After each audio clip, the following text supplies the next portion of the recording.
Et regardez, ça y est, enfin les premières images de Charlie Dalin qui arrivent au Sables d'Olonne, des images en direct puisqu'on est en édition spéciale pour suivre ce moment historique sur BFM Normandie.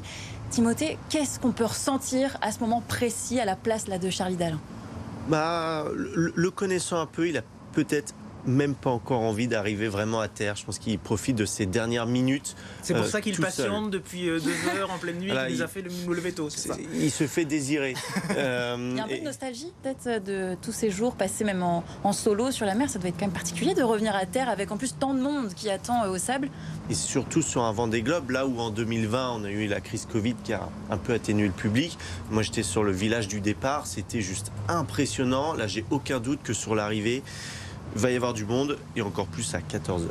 Alors, je te posais la question tout à l'heure, est-ce que les dernières heures là, que Charlie Dalin vient de vivre doivent être épuisées? Est-ce qu'elles sont pas, c'est pas les plus dures, hein, ces heures finalement? Souvent dans le dernier kilomètre où on a un accident, on se rappelle à une route du Rhum où Alex Thompson, juste avant l'arrivée, s'est endormi et n'a pas réussi à se réveiller, craché le bateau. Donc c'est vraiment dans ces derniers moments. En plus, il y a davantage de trafic maritime. Il faut rester vraiment focus, rien casser et il le réussit parfaitement. On peut regarder quelques instants ces images-là. Et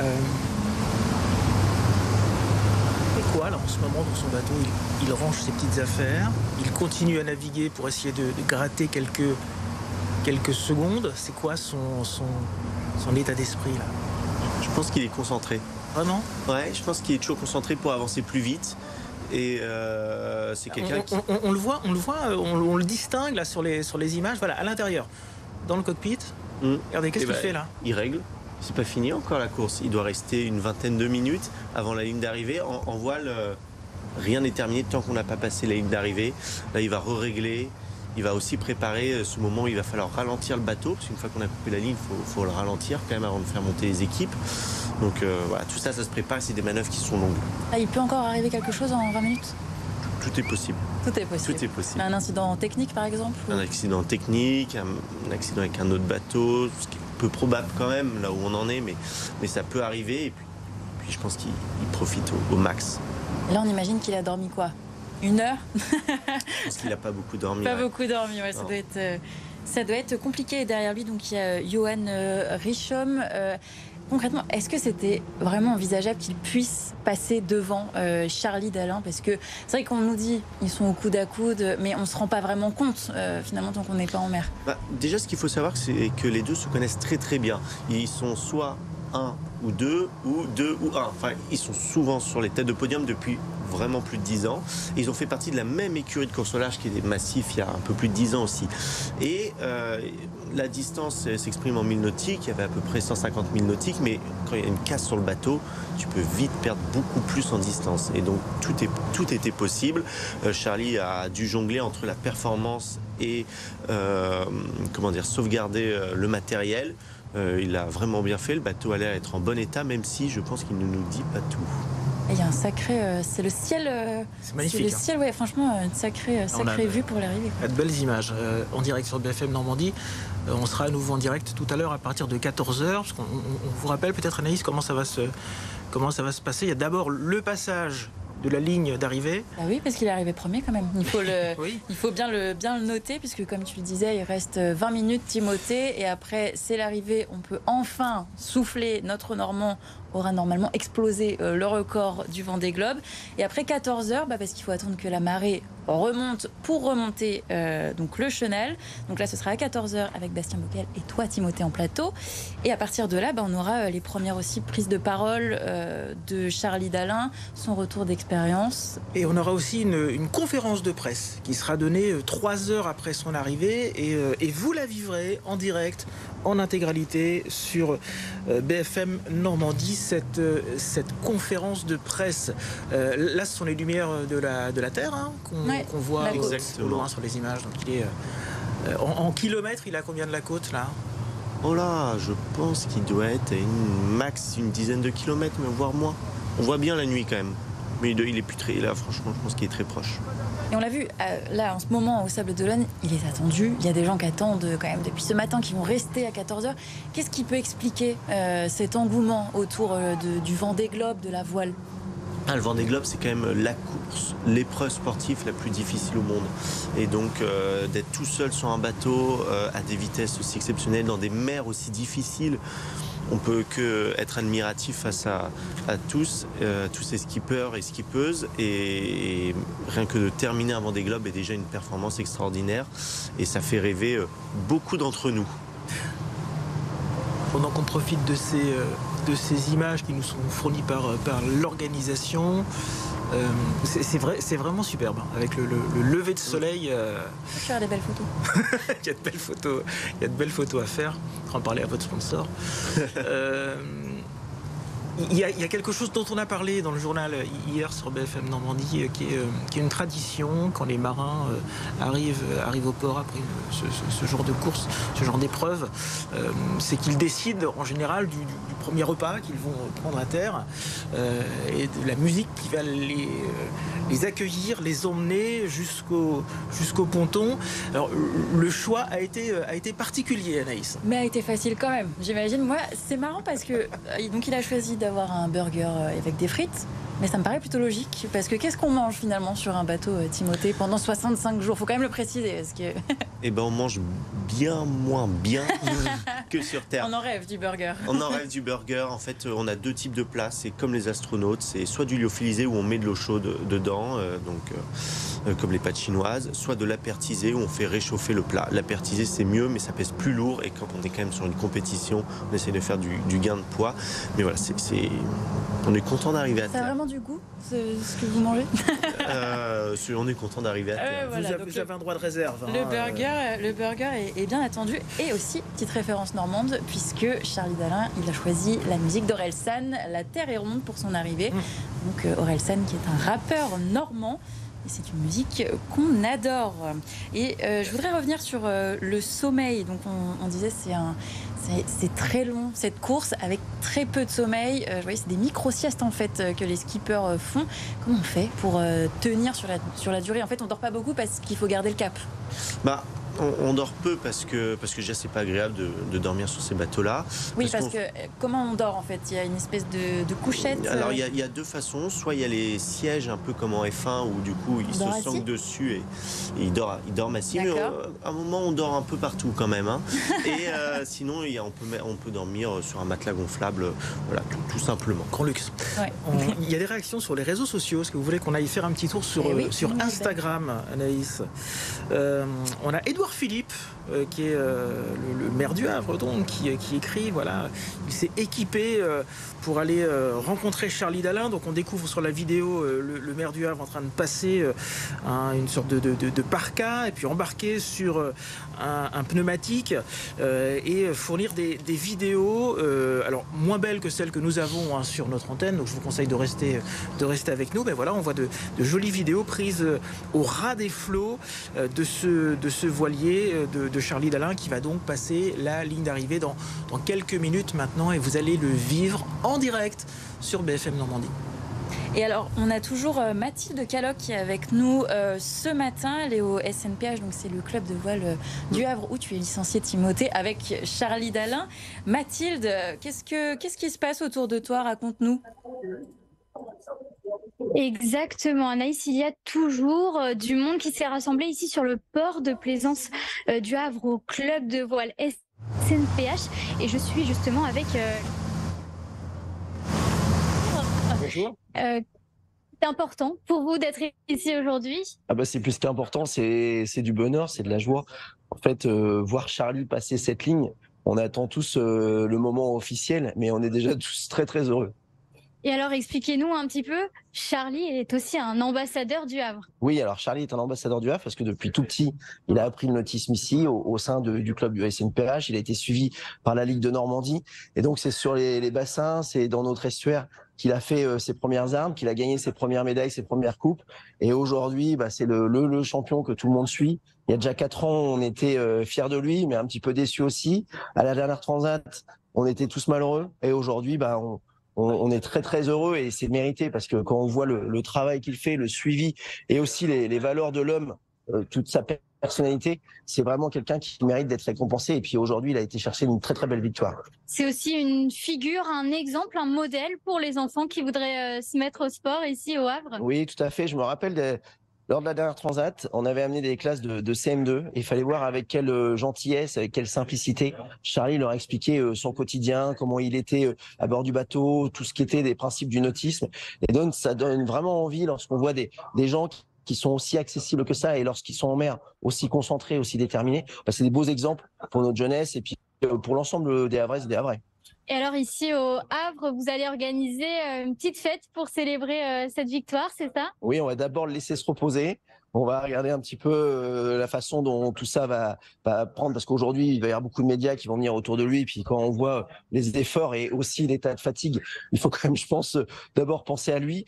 Mais je sais que Monsieur le maire est actuellement au Sable d'Olonne pour le féliciter en direct. Il a complètement décalé son emploi du temps qui était très chargé, parce que voilà, aujourd'hui, c'est une grande personne qu'on souhaite tous saluer et on est fiers. Voilà, on est tout simplement fiers et heureux de cette belle victoire et toute cette belle histoire avec Charlie.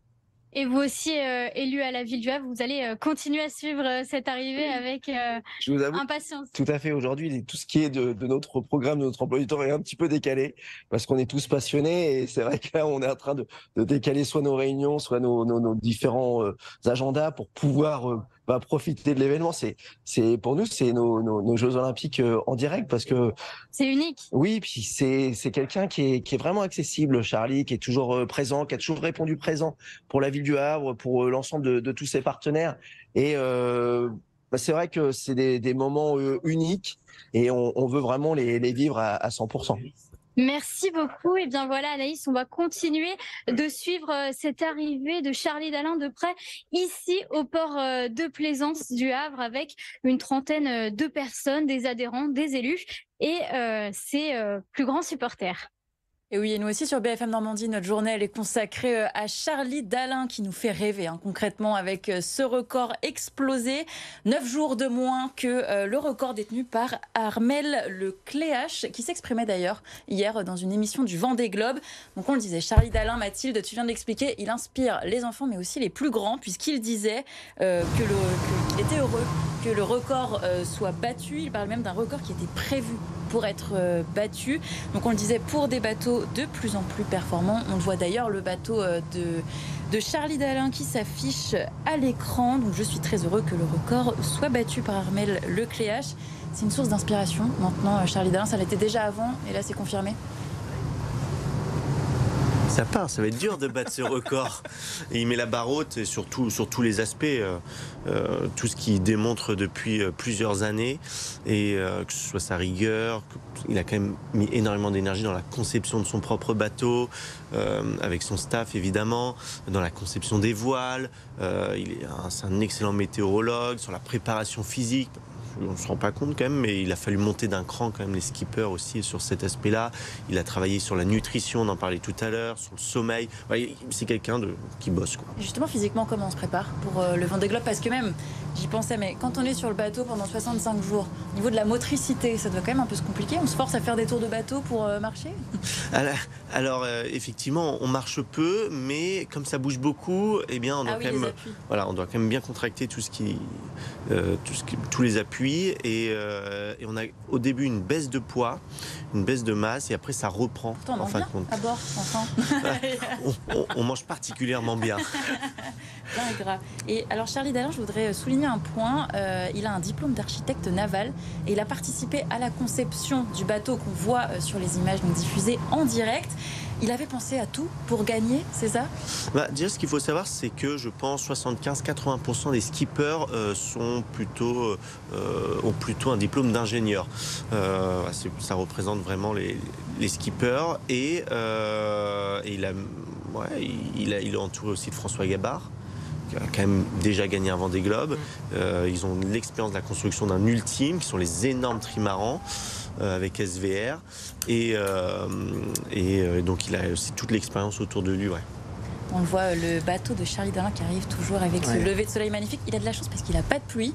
Alors il y a quelques vagues qui ont l'air de secouer quand même, de taper. On les voit parfois sur l'objectif de la caméra. Là, il vient de faire un petit coucou voilà, aux navires qui sont autour de lui. Voilà, encore un petit signe. Alors, il faut garder ses distances. Hein. Là, on ne se rend pas compte. Les perspectives sont un peu écrasées par les caméras, mais les navires essaient de ne pas trop s'approcher de lui, justement pour ne pas le percuter, ne pas le toucher. Puis on n'est jamais à l'abri. Donc on ne voudrait pas lui gâcher sa course. C'est intéressant ce qu'on voit à l'intérieur là. On peut piloter ce genre de navire sans quasiment mettre le nez dehors. Bah, ça mouille. Et en fin de compte... Ah, c'est le principe. Alors, Timothée, c'est le principe de l'eau. Complètement. Après, ça doit pas être agréable non plus, hein, d'être tout le temps plein de sel. Ouais, et puis surtout dans les mers du Sud, Ouais. Là où ça caille très très fort, et bien on est quand même vachement mieux protégé en étant à l'intérieur. Et on Donc, gagne en énergie. tout est pilotable de l'intérieur. Tout est pilotable de l'intérieur. Les bouts qu'on voit. Pour barrer le bateau, on a ce qui s'appelle un pilote automatique qui est comme une intelligence artificielle qui barre très très bien, notamment sur la durée, mieux qu'un être humain. Nous, on ne peut pas tenir... Barrer, c'est-à-dire? Alors, diriger le bateau. Nous, on ne peut pas diriger le bateau pendant 4 jours sans dormir, c'est pas possible. Le pilote automatique le fait très bien. Nous, on doit être très concentré à bord sur la gestion du bateau, la gestion des réglages, le choix tactique, où est-ce qu'il peut y avoir plus de vent, ou justement où est-ce qu'il faut se protéger. Et par rapport à la météo, justement, on n'a pas peur, par exemple, de s'endormir, de se réveiller et hop, tempête? Alors, on a des modèles météorologiques qui sont de plus en plus fiables. Il y a des zones où on sait qu'il y a encore du boulot à faire là-dessus. Quelle zone? Dans tout ce qui est mer du Sud. Là, on a vu d'ailleurs passer le Cap Horn plusieurs skippers qui sont tapés des orages très violents. Voilà, c'est plutôt difficile à prévoir. On sait que dans ces phases-là, il faut être un peu plus dehors. Mais Donc, bon, dans ces cas-là, il y a du micro-sommeil, c'est ça? Un skipper ne dort pas 8 heures comme vous et moi. Ça va être quelques minutes de temps en temps. Et vous êtes entraîné pour ça. On peut se dire que là, quand il va retrouver la terre ferme, il va enfin pouvoir faire une nuit de sommeil complète. Et d'ailleurs, est-ce qu'il va réussir à faire une nuit de sommeil complète? Alors je pense que la réponse est clairement non. Il ne va pas réussir à faire une nuit complète parce qu'il faut que le corps se réhabitue. Pour rappel, quand on dort sur un bateau, on ne dort jamais sur ses deux oreilles. On doit avoir l'impression de tanguer, quoi. Voilà. Sans arrêt. Et un sentiment d'insécurité totale, parce qu'à tout moment, il peut y avoir une voile qui explose ou X ou Y chose, ou un ovni. Taper un animal. Oui, on ne Voilà. dort jamais profondément. Exactement. Et donc, il va falloir se réhabituer à ce confort qu'on perd bien quand même. Et ça prend du temps, ça? 2 mois. C'est 2 mois, c'est les moyennes, quoi. Ils mettent 2 mois à peu près à C'est 100 kiff mètres. avec le temps de trajet, finalement, Exactement. pour Charlie Dalin. C'est exactement. Pour Charlie. Oui, pour Charlie. 64 jours, 19 heures, 2 minutes, 10 secondes en direct sur BFM Normandie, Anaïs. Et là où c'est incroyable, Gilbert, c'est ce que tu disais tout à l'heure, c'est que le dernier au classement du Vendée Globe, son arrivée, elle est prévue fin février, début mars. Et c'est là où on se rend compte vraiment de l'écart incroyable Technologique, entre Charlie entre les Dalin et le dernier au classement, qui arrivera au Sable d'Olonne. C'est dingue cet écart. Enfin, franchement, on peine à y croire tellement ça paraît infaisable. C'est vrai, il y a pas mal de différences entre les projets. Il y a des projets très pros comme Charlie, où c'est des profils qu'il faut entre guillemets que naviguer et dans la performance. Et il y a des projets par exemple comme Violette d'Orange, où elle doit gérer son projet, trouver des partenaires. Voilà. On le disait, Charlie Dalin va passer la ligne d'arrivée, ensuite il va se passer un temps mort, entre guillemets, c'est-à-dire en dehors des caméras, où l'équipe technique va le rejoindre sur son bateau, et puis à 14h il va pouvoir entrer dans le chenal. Donc ce sont les images traditionnelles qu'on découvre et qu'on connaît du Vendée Globe.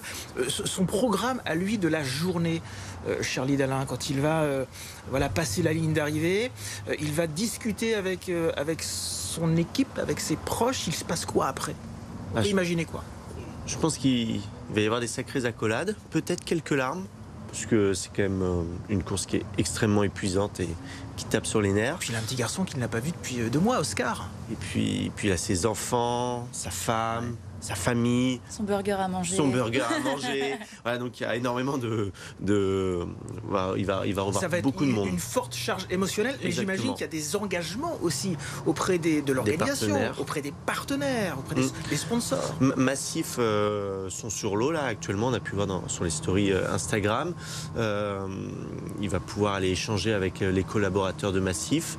Donc ça va être un super moment aussi pour eux. Et puis après il va y avoir beaucoup de presse, un point presse à son retour à terre. Et puis surtout le moment où il va falloir péter la bouteille de champagne en sur arrivant. la coque. Non, ça c'est pour l'inauguration. Ça, c'est pour l'inauguration. Du bateau. Et est-ce qu'on peut imaginer peut-être lorsqu'il sera à terre, aller voir, je sais pas moi, un médecin pour un check-up. Vous le disiez tout à l'heure tous les deux, que la nourriture fait que on a tendance à s'engraisser un peu, à grossir sur le bateau. Est-ce que c'est nécessaire ça de passer par la case de check-up? C'est hyper important pour avoir un retour sur ce que provoque un Vendée Globe sur le corps humain. Et donc là, je suis pas sûr que ça se fasse dans la journée, ça sera peut-être plutôt demain, après-demain. Il faut qu'il passe une nuit quand même avant de faire les premiers examens. Mais en tout cas, c'est sûr que sur cette édition de Vendée Globe, il y a un cran supérieur qui a été mis sur la santé. Et on voit sur les images qui sont diffusées, donc on voyait les côtes, on voit qu'il y a du monde autour de lui déjà. Ça y est là, l'engouement est en train, ça boue au Sable d'Olonne, mais il faut quand même se rendre compte. Charlie Dalin, il finit un périple en solo de 65 jours. Et alors il nous a donné des nouvelles, mais c'est vrai que ça s'est plutôt dit qu'il était dans sa bulle ultra concentrée. Il y a aussi ça, quoi. Il va falloir sortir de sa bulle en arrivant au Sable d'Olonne parce que les gens ont des attentes, tout le monde l'attend, mais lui, ça va peut-être être un peu compliqué à ce niveau-là. Avant le départ, Charlie, il a bien dit que son pire moment, c'était les jours de départ. Pas parce qu'il n'était pas content d'aller sur l'eau, c'est parce qu'il y avait tout cet engouement médiatique et que lui, c'est quelqu'un qui veut être très concentré sur sa course. Là, il a fait en sorte d'être le plus concentré sur sa course. Ça a quand même marché parce qu'il gagne. Mais je pense quand même qu'il va aimer raconter son histoire. C'est quelqu'un qui est beaucoup dans le partage, on l'a entendu. Tous les proches le disent, tous les gens qui le connaissent l'affirment. Ça va être 2 mois où il va partager sur les plateaux, auprès des écoles, auprès des entreprises. Voilà, ça va être super intéressant de voir tout ça. Et chaque skipper a une histoire différente. Il revient quand dans son club au Havre? Il va revenir très vite. Il va revenir très Ça vite va parce ressembler que à quoi les retrouvailles? on a très envie de le revoir. Il nous a manqué un peu, mais on est extrêmement fiers de lui au SNPH, qui est son club de voile. On adore pouvoir échanger avec lui. Il tient de très bons liens avec le club et il va revenir.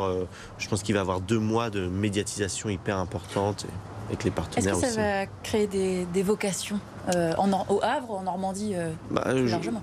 La réponse est un grand oui, je pense. On voit depuis 10 ans, il y a 10 ans, il y avait 2 ou 3 bateaux normands. Là, maintenant, il y en a plus de 10, voire 15, voire 20 skippers. Enfin, c'est énorme l'engouement qui se passe en Normandie. On a des départs de courses comme la Transat Café l'Or, l'ex-Transat Jacques Vabre, qui sont hyper reconnus. On a davantage de développement sur la partie technicité, performance pure. Et donc c'est top. On n'a pas encore de projet IMOCA. Ah si, on a Louis Duc qui est encore en course. Oui. Alors regardez ces images, elles sont absolument magnifiques. Et on voit bien le monde, hein. Autour, là, ça y est, il n'est plus seul, c'est terminé. C'est fini. C'est fini. D'être en solitaire. L'arrivée, la victoire de Charlie Dalin vous laisse profiter de ces très très belles images avec un soleil qui se lève. Et regardez, même lui, il est en train de regarder l'horizon et de se dire, ça y est, la victoire, elle est à une portée de voile, à une rame près, un coup de rame près. Juste là. Qu'est-ce qu'il y a dans sa tête là, à ce moment-là?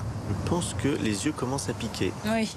Il n'a pas dû beaucoup dormir. Hein. Déjà, il n'a pas dû beaucoup dormir et puis il peut être extrêmement fier de lui.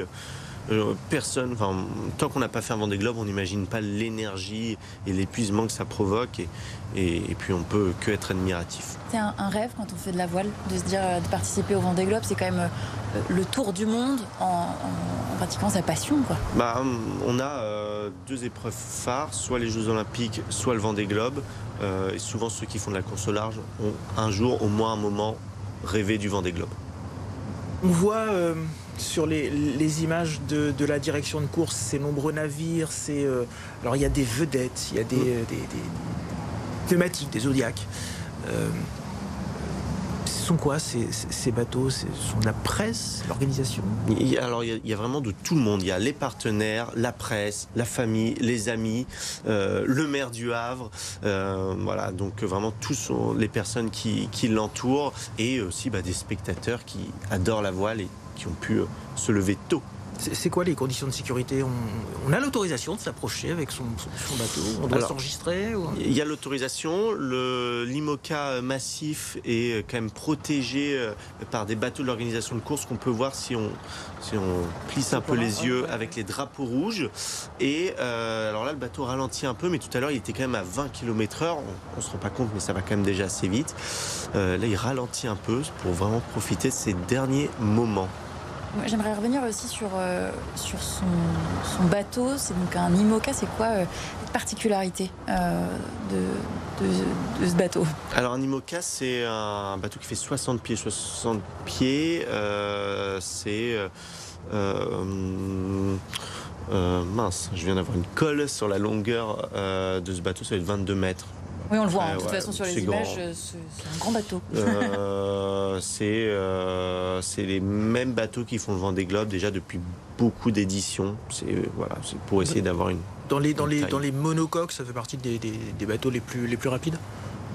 Maintenant, avec le développement des foils, des appendices pour soulever le bateau, on connaît plus rapide, mais on peut pas mettre une F1 sur un Paris-Dakar, et donc c'est les bateaux les plus résistants et les plus rapides. Le bon compromis. C'est le bon compromis.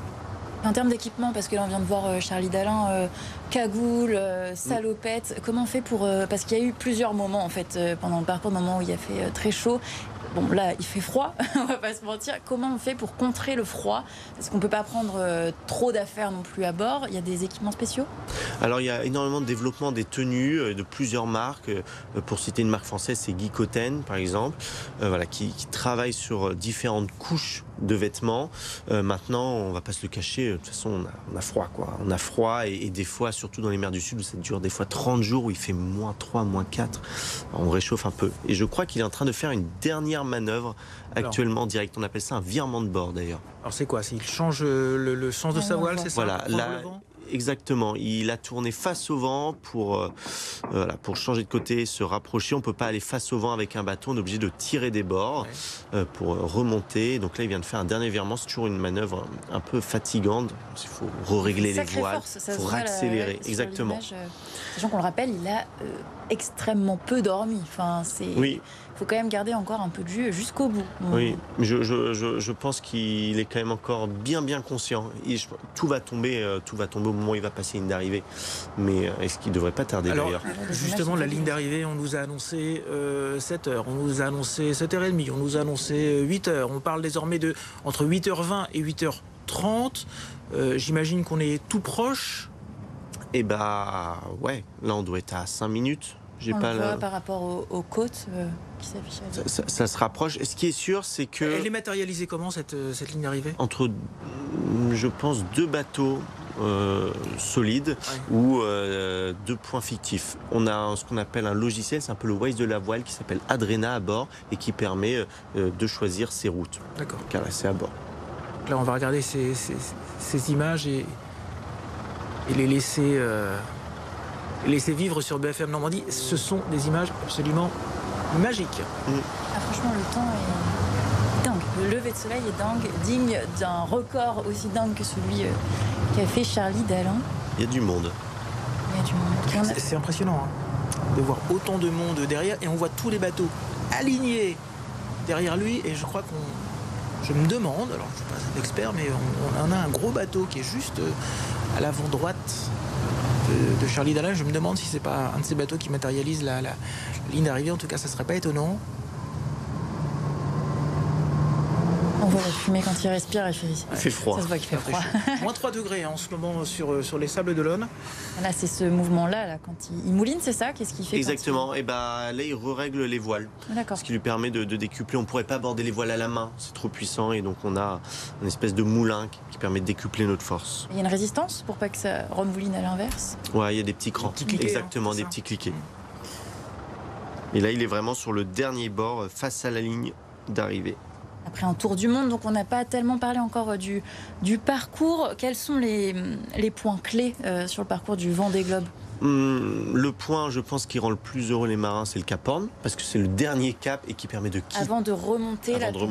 Exactement. C'est le dernier cap qui permet de partir de ces mers du Sud froides et vraiment difficiles. Et le point le plus dangereux, c'est le point Nemo, qui est le point le plus éloigné de toute Terre. On est plus proche de la Station Spatiale Internationale que de la Terre. Donc voilà.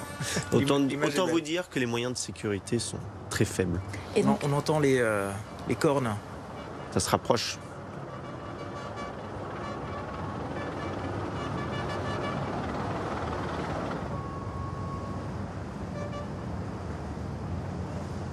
Est-ce qu'il va passer la ligne à l'intérieur ou à l'extérieur? ce qui va sortir pour profiter du... Ce qui va sortir. Faut qu'il regarde quand même s'il vise bien la ligne. On peut la rater maintenant. C'est très dommage. On peut la rater? Bon, Non, elle doit quand même être non. assez... Elle est assez grande, elle est Oui. assez grande. Ce serait dommage de dévier sur le côté. Mais vous voyez, par exemple, il y a encore des dangers parce que là, il y a un casier là, on va voir passer derrière le bateau, voilà, avec un petit drapeau orange et bleu. Donc il y a encore, voilà, Ah oui, il faut encore quand même rester. slalomer. Exactement, faut rester encore bien éveillé, quoi. C'est pas fini. Ouais, on est dans une zone où les pêcheurs locaux peuvent Un casier, ça traîner peut quelques arrêter. casiers. Exactement, un casier, ça peut arrêter, ça peut abîmer le bateau. Ça la n'arrêtera coque, pas le bateau, mais ça peut vraiment ralentir. En plus, la marée est en train de descendre. Oui. à ce moment-là. Ou alors là Donc, où il est, ça va encore. ouais, parce c'est qu'il y a encore vraiment profond. de l'eau, c'est très profond jusqu'à la ligne. Mais effectivement, faut. Voilà. Oui, parce qu'on le rappelle, Charlie Dalin qui va donc être bloqué avant de rentrer dans le chenal. Il pourra le remonter seulement à partir de 14h à cause de la marée. Donc pour les plus courageux qui attendent encore sur les quais, eh ben, il faut attendre 14h et ce sera diffusé en direct sur BFM Normandie, puisqu'on suit cette journée historique en direct toute la journée avec toi, Timothée. Et ça ne devrait plus tarder du tout d'ailleurs, son arrivée. Et là, le gros bateau qu'on voit à côté, avec les gens C'est massif. sur le pont, d'accord. Voilà, c'est les partenaires. C'est assez marrant l'image. On voit, on a l'impression un peu qu'il y a le dominant, quoi, et puis tout ce qui suit derrière, c'est Exactement. la meute. Charlie montre que c'est l'un des plus grands skippers au monde. Je pense qu'on Bah là, va avec vivre là ce dans quelques record, instants le passage de la ligne d'arrivée. On vous laisse bien sûr profiter de ces images.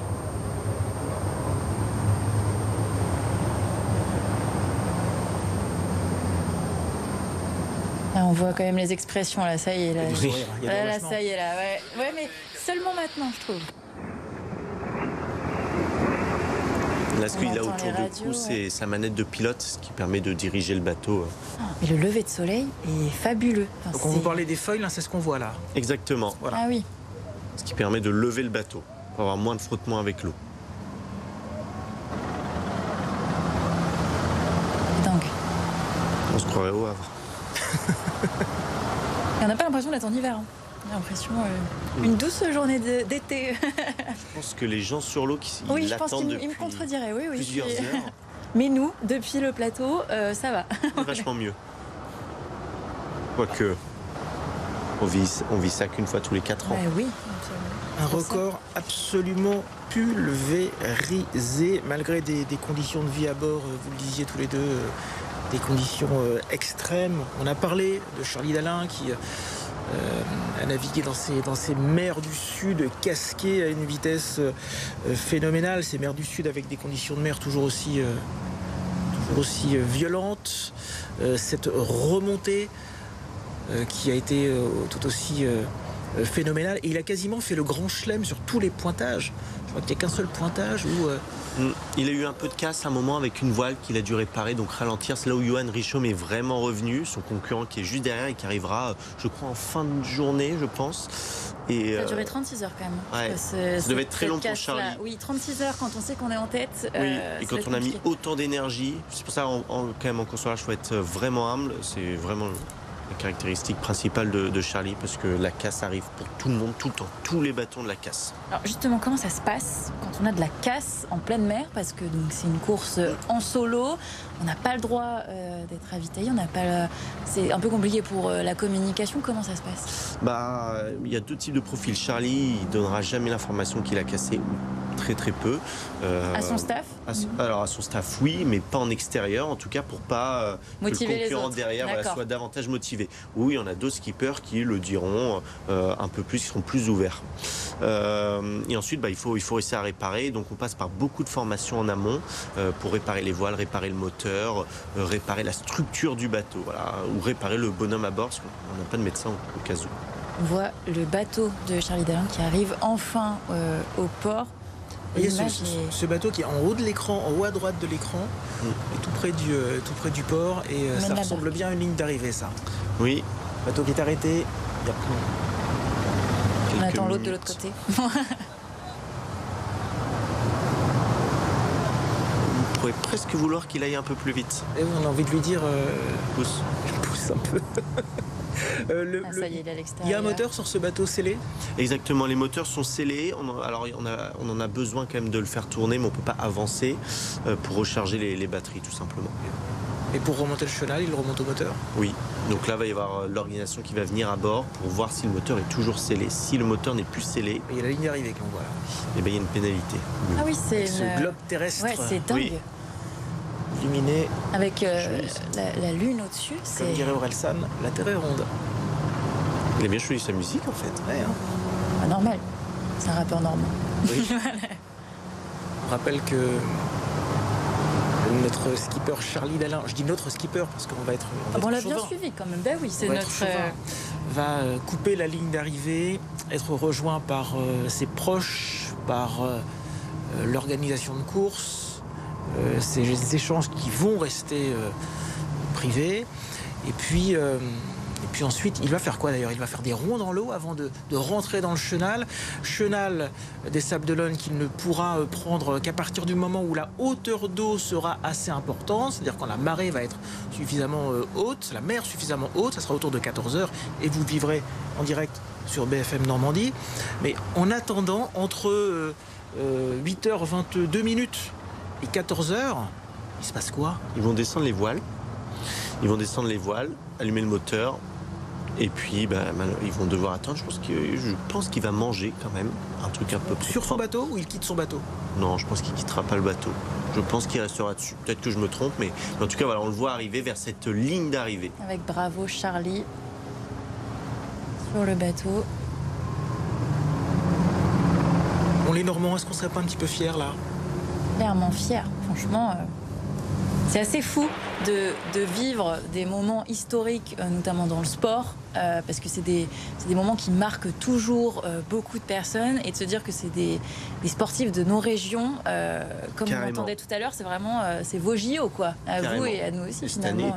l'année 2024 était une très belle année sportive. Oui. Puis 2025, du coup, commence Extrêmement bien. Les radios.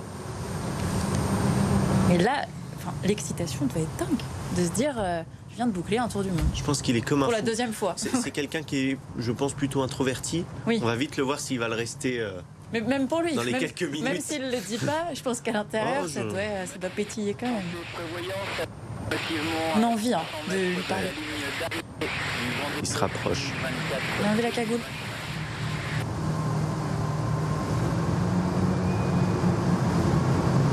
C'est vraiment les dernières secondes en mer, en course. En mer encore un peu. Et après, le bateau, une fois que la course est terminée, etc., Il y a un peu de temps de réparation, je pense. au Havre, du coup. Non, le bateau est basé à Concarneau. D'accord. On le voit, il est tout prêt. Est-ce qu'il n'aura pas envie de venir montrer ce bateau au Havre dans les prochaines semaines? La Transat Café l'Or, l'ex-Transat Jacques Vabre, il sera là, il participera. Il y aura du monde sur les pontons. Oui, là il y aura du monde. Il y aura d'autres skippers normands? Oui, je pense qu'on sera le même nombre que l'année dernière, une vingtaine. Une team Normandie qui est en train de se monter, très forte. C'est vraiment Très costaud. top. C'est Louis vraiment Duc, top. il y sera aussi ou pas? Je sais pas. Louis Ça Duc, pour le coup, pour Louis Duc, je ne sais pas. un autre Normand. Attention.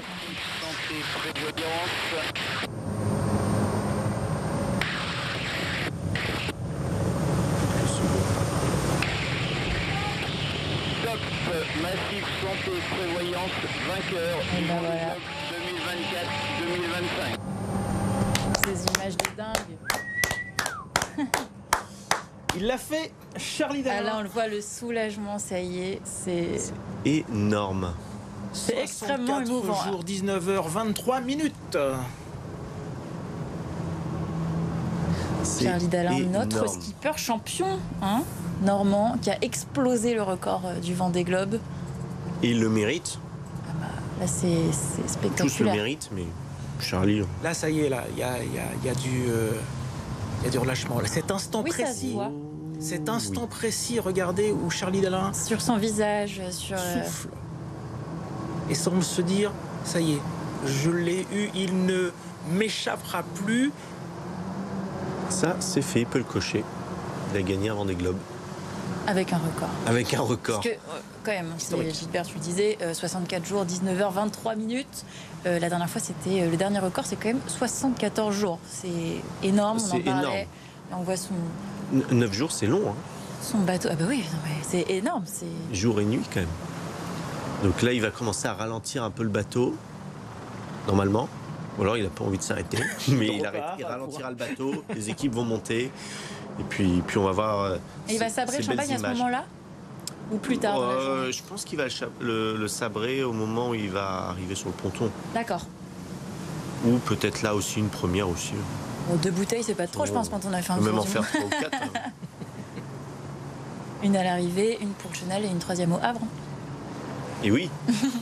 On va tout à l'heure rejoindre Mathilde Caloc au Havre, parce que j'imagine qu'en ce moment au club... On est super fiers de lui, on est super contents et on a vraiment hâte de le revoir et qu'il nous repartage tout ça. On vous sent ému là, Timothée? Ouais, moi je suis super content. Ça fait pas mal d'années que je connais Charlie. Il était présent à ma première Transat Jacques Vabre en 2021. Je le vois, là il ralentit un peu le bateau d'ailleurs. Ouais. Et puis je suis content que ce soit quelqu'un du SNPH qui gagne ce premier Vendée Globe. Et c'est un peu c'est le modèle quoi maintenant du club. Oui. C'est une sacrée fierté. Modèle oui, objectif à atteindre, ça va être vraiment difficile. Charlie, t'abuses un peu là, mais La barre est haute. il ralentit, il tire un peu la barre, il va pas tarder à rouler la voile qui est devant. Mais d'ici là, les bateaux seront encore plus performants. Oh, ça va encore plus C'est pas faire possible, mal. c'est vrai.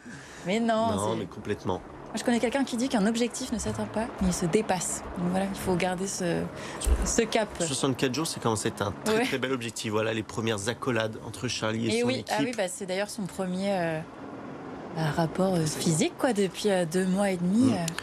C'est des sacrés. Le lien avec les équipes techniques est super fort en fait, parce que ce qu'on vit, tout le monde le vit, ce qu'on vit sur le bateau, moi mes équipes le vivent à Mais terre. d'ailleurs, c'est ça les équipes en fait qui l'ont suivi aussi pendant 2 mois, qui eux aussi n'ont pas vu leurs proches. Oui, mais là pendant la course, pendant 2 mois, n'ont pas vu leurs proches. Oui, non mais complètement. Toute l'équipe est mobilisée en fait quasiment H24.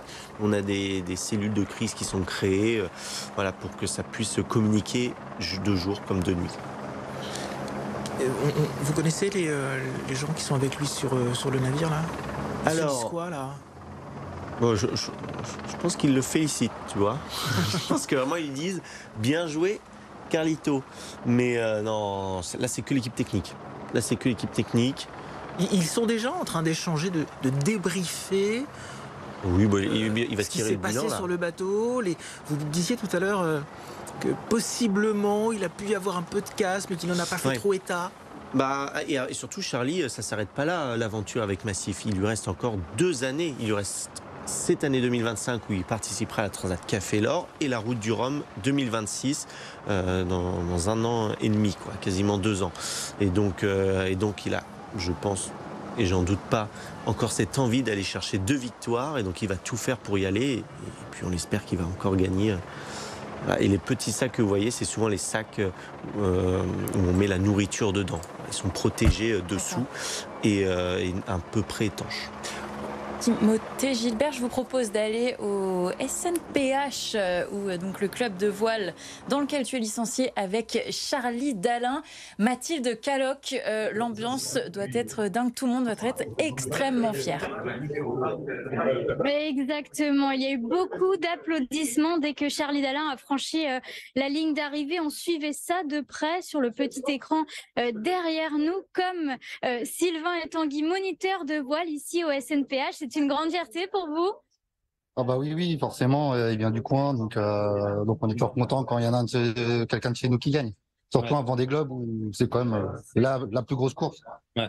Et oui, en plus il a bien géré sa course. Il a réussi à faire un podium l'année dernière et là il gagne cette année. C'est quand même beau parce que il faut savoir que l'année dernière quand même c'était dur avec le temps qu'on pensait qu'il a eu et là il gagne avec la plus belle des manières. Donc c'est vraiment sympa. Vous attendiez ça avec impatience? C'était un petit peu... il n'y avait pas beaucoup de suspense là finalement. Bah, non et oui, parce qu'au final, on peut toujours casser, on peut toujours avoir un problème. Donc, du bateau, on suivait beaucoup le travail, toujours sur le téléphone, vérifier qu'ils sont encore loin devant. Donc oui, mais on stresse toujours un peu, forcément. Là, ça a été le soulagement. Ouais, voilà, oui. Après, le Cap Horn, il a réussi à faire une belle remontée, et du coup, à mettre son avance. Et après, là, on suivait juste pour voir qu'il n'y avait pas de problème jusqu'à ce qu'il arrive. Voilà. En tant que moniteur de voile, Charlie Dalin, c'est un exemple aussi pour les personnes que vous formez et même pour vous? Ah bah oui, ça donne un espoir à des stagiaires que nous on a. Et après, bah, nous on essaye au mieux de les emmener jusque-là. Mais après, voilà, il faut un peu de talent et de réussite aussi. C'est ça qu'il faut dans ce sport. Après, oui, c'est un rêve de beaucoup de jeunes qui commencent la voile, surtout après plus grand en croisière. Donc, arriver au Vendée Globe avec des bateaux comme ils ont, oui. Je pense que personne ne dira non si on leur propose un jour de le faire.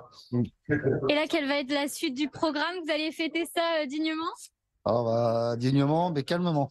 Voilà. Parce qu'on on travaille quand même. Donc, Vous étiez levé tôt exprès pour suivre cette arrivée? on est arrivé à 6h30 au lieu de 9h. Donc, oui, exceptionnellement, voilà, ça ne nous dérange pas de le faire. On est content de le faire.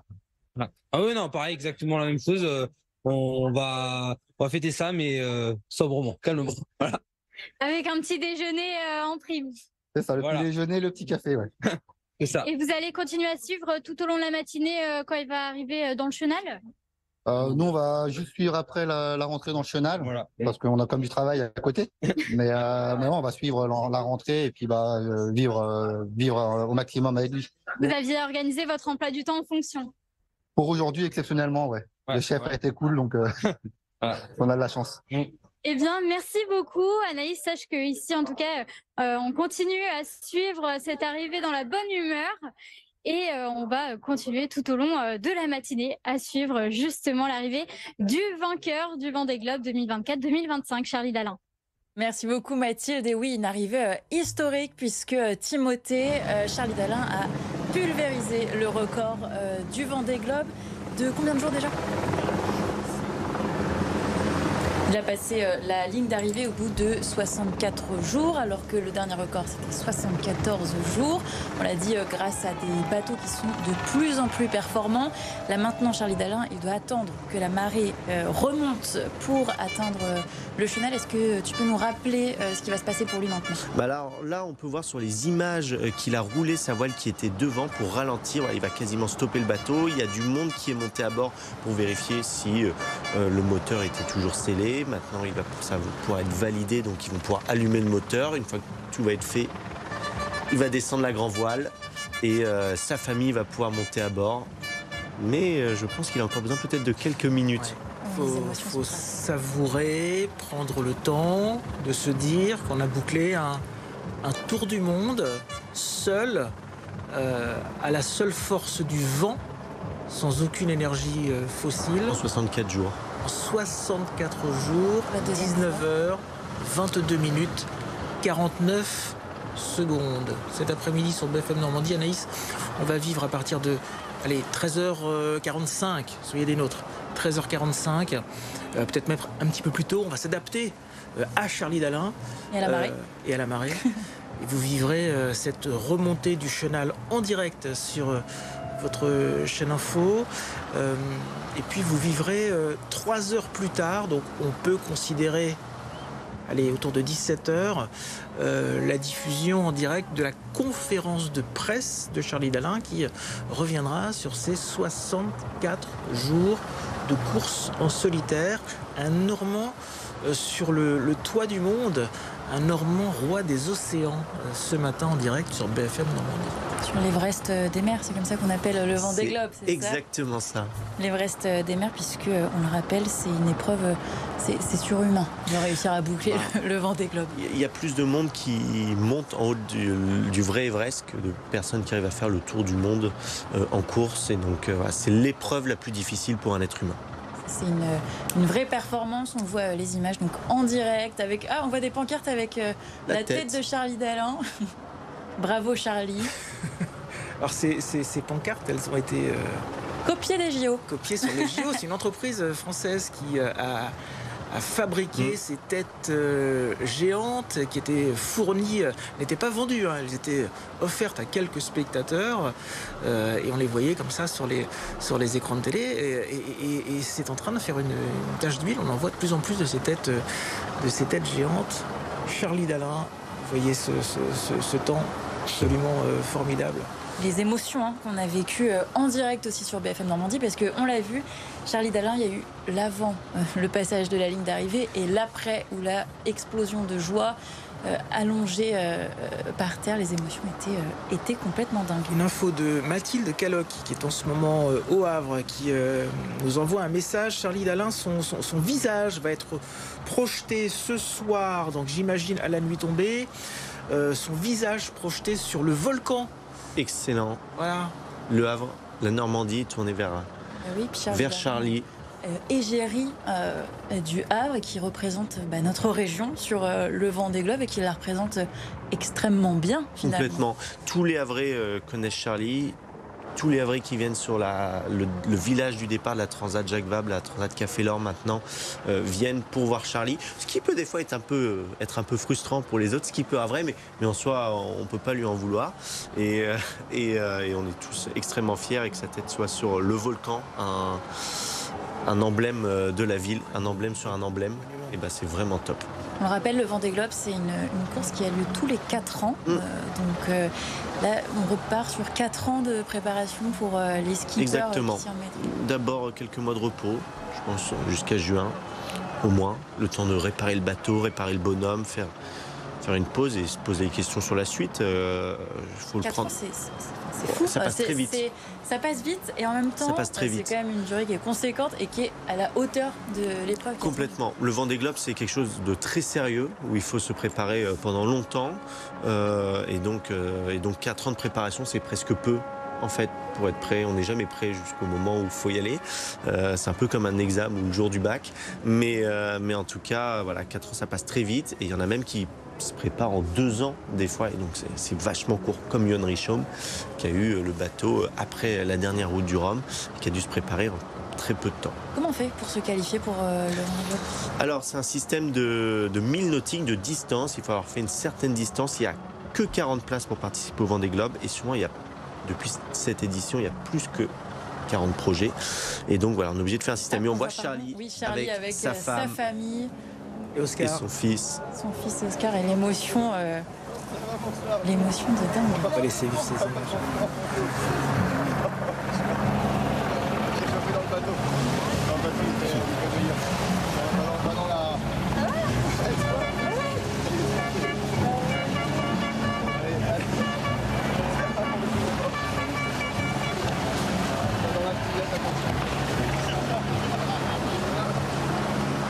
À la fois beaucoup de pudeur et énormément d'émotions. C'est assez marrant, sa femme qui lui demande ça va ? Bah oui, ça va. Je viens de faire un tour du monde de 2 mois, mais ça a l'air de. Et sinon, toi, la famille, les amis, ça va ? C'est toujours des moments qui sont vraiment uniques. En fait, ces moments-là, on les vit pleinement.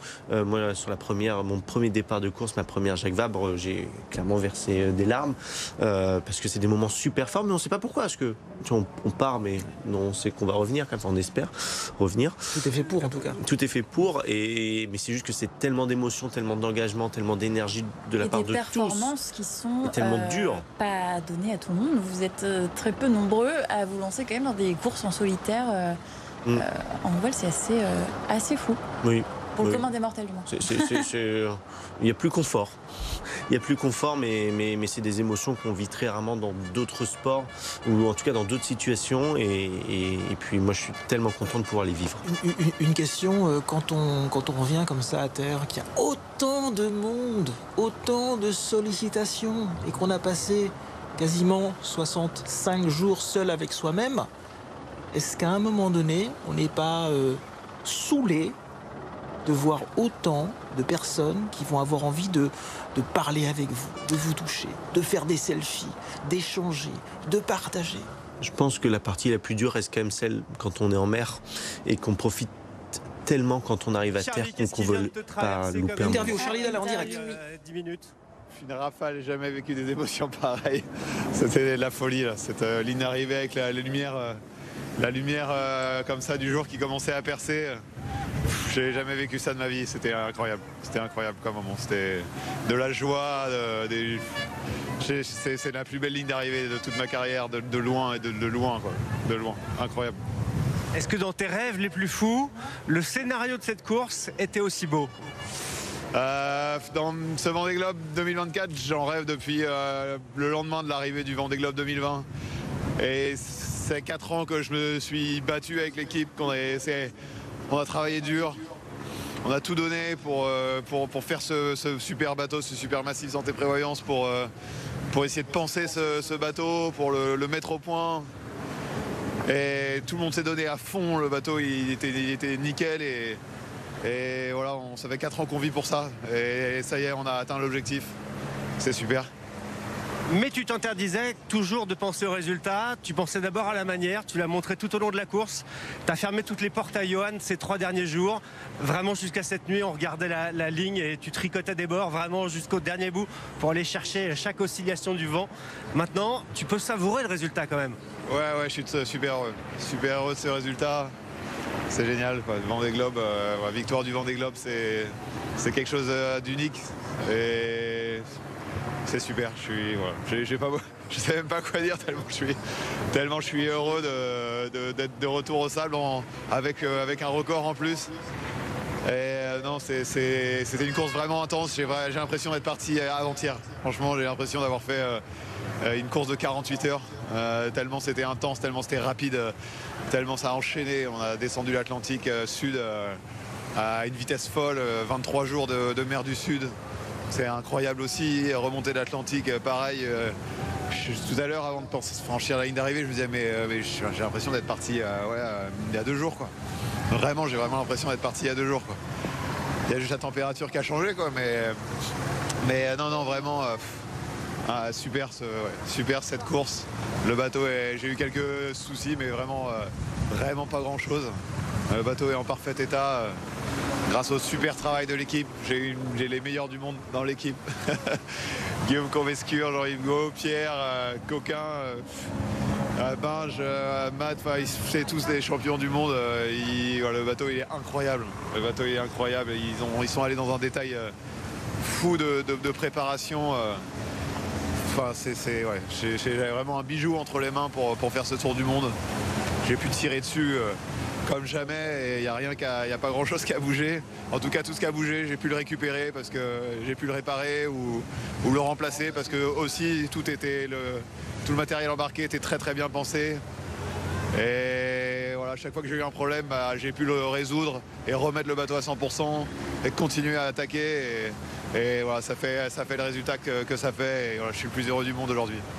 Et tu es quand même le premier marin à gagner et en tout cas à couper la ligne consécutivement 2 fois sur un Vendée Globe en première place. Voilà, Michel Desjoyaux reste le seul double vainqueur, mais je suis heureux de partager avec lui le fait d'avoir franchi 2 fois en premier la ligne d'arrivée de cette course mythique. Voilà, je suis fier de partager ça avec lui. Il faudrait que je revienne une 3e fois pour le rejoindre au club de la double victoire. Mais je suis vraiment heureux de 2 fois de suite d'arriver à franchir cette ligne. Mais je pense que ma copie 2024, elle est vraiment à maturité, elle est vraiment meilleure, une qualité bien supérieure à ce que j'ai pu sortir en 2020, même si 2020 était déjà super.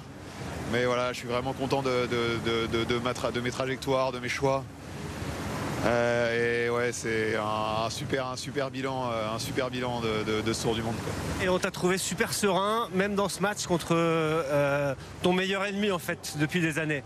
Ouais, c'était un match incroyable avec Johan. Vraiment chapeau à lui. Lui c'est son premier Vendée Globe et pourtant on dirait que c'est son 3e ou 4e. Et il a attaqué comme un fou dans le sud.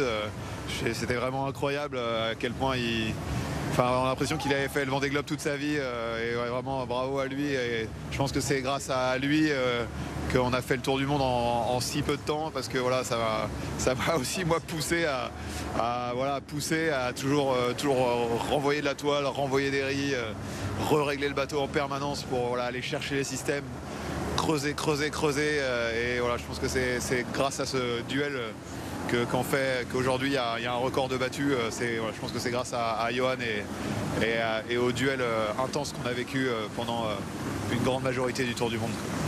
Juste quelques sensations en anglais pour nos amis qui nous suivent à l'étranger. Tell us about your feelings today. I'm the happiest man in the world today, for sure.